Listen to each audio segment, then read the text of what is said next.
এক গভীর সবুজ জঙ্গলে থাকত এক শক্তিশালী সিংহ। সে ছিল জঙ্গলের রাজা। তার গর্জনে কেঁপে উঠত বন, তাই সব পশুরাই তাকে ভয় পেত।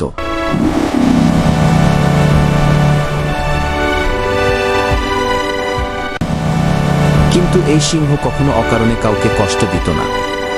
সে মনে মনে বিশ্বাস করত, শক্তি মানে শুধু জোর নয়, দয়া আর ভালোবাসাও শক্তি।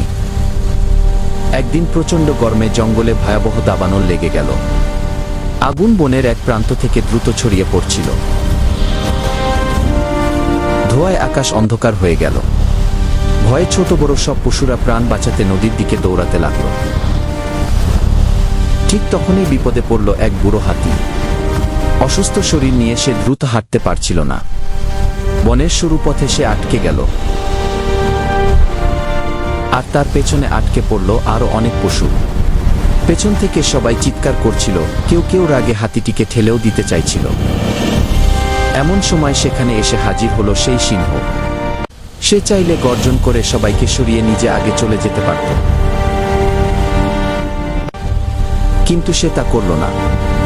শান্তভাবে সে হাতিটির পাশে দাঁড়ালো। নিজের শক্তিশালী কাঁধ দিয়ে হাতিটিকে ভর দিল, যাতে সে আবার উঠে দাঁড়াতে পারে। তারপর সিংহ গর্জন করে বলল, ভয় পেও না, আমরা কেউ কাউকে ফেলে যাব না। সবাই মিলে একে অপরকে সাহায্য করো। সিংহের কথা শুনে মহিষ, গন্ডার সহ আরো শক্তিশালী পশুরা এগিয়ে এলো। সবাই মিলে বুড়ো হাতি আর ছোট প্রাণীদের নিরাপদে আগুনের বেষ্টনী পার করিয়ে দিল। সবাই নদী পার হওয়ার পর সিংহ নিজে সবার শেষে নদী পার হল। যখন সে নিশ্চিত হলো তার রাজ্যের একটি প্রাণীও পেছনে পড়ে নেই, দাবানল নিভে গেলে বন আবার শান্ত হলো। কিন্তু সেদিনের পর বনের প্রাণীদের মন বদলে গেল। তারা আর সিংহকে শুধু ভয় করত না, তারা তাকে ভালোবাসতে শুরু করল। আর সিংহের সেই কথা, দয়া আর ভালোবাসাই আসল শক্তি, পুরো জঙ্গলের মূলমন্ত্র হয়ে গেল।